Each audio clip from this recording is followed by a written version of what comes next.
ተስፋ ቆርጬ አውቃለሁ።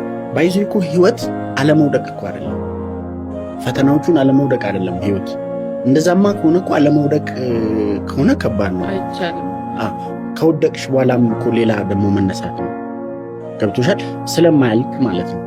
ለምሳሌ የሆነ ነገር ሞክረሽ ያ ነገር እስትንፋስሽን ካላቆመው ዜር ኢዝ አ ቻንስ ማለት ነው ደግመሽ እንትን ለማድረግ እና በጣም ብዙ ተስፋ የሚያስቆርጡ ሁኔታዎች ፉል ኦፍ ነበሩ እንጂ የስሜት መዋዠቆች ይኖራሉ።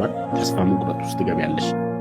በዛ ውስጥ ደግሞ መነሳት ደግሞ አለ። መኖር ስላለብሽ፣ መቀጠል ስላለብሽ፣ እግዚአብሔርን በውስጥሽ ያስቀመጠው ህልም ደግሞ ስላለ ከእግዚአብሔር እርዳታ ጋር እና እንደዚህ አይነት ሁኔታዎች ነበሩ። በዛ ሁሉ ውስጥ ግን ዜሮ ዘ ድሪም እኔ ውስጥ ከልጅነቴ ጀምሮ እነዛ ህልሞች ራሳቸው የሆነን ነገር እንዳደርግ ዛሬ ፊል አደርጋለሁ። በጣም ዳውን ሆነና ራስ ስለማጥፋት ያሰብኩባቸው በጣም ብዙ አጋጣሚዎች፣ በጣም በእርግጥ ከኔ አቅምም በላይ የሚገርም የእግዚአብሔር ማጽናናት ነበር በህይወቴ ውስጥ እና የሚያጠነክርም እግዚአብሔር ይመስለኛል። እና በዛ ውስጥ ግን መቀጠል ስላለብሽ እንዳልኩሽ ፈተናን ስለማለፍ አልነበረም፣ ስለመቀጠል ነበር፣ መኖር ስለመኖር ነበር። እና በዛ ውስጥ እግዚአብሔርን በጣም ረድቶኝ ስለነበር ከእግዚአብሔር ጋር ካልወደቅሽ ካላቆምሽ ትደርሻለሽ።